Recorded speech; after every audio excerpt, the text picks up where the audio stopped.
We hear a good deal of conversation about carbohydrates, that they are bad for you, that, all sorts of things. Can you give us an idea what carbohydrates are, what they do, what you need to do to be aware of that, and what you can do to take advantage of what's available to help manage it?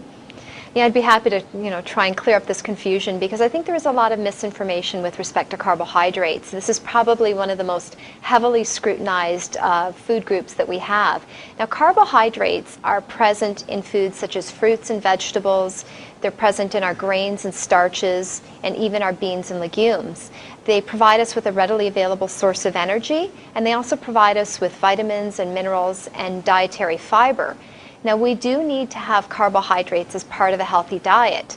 The problem is that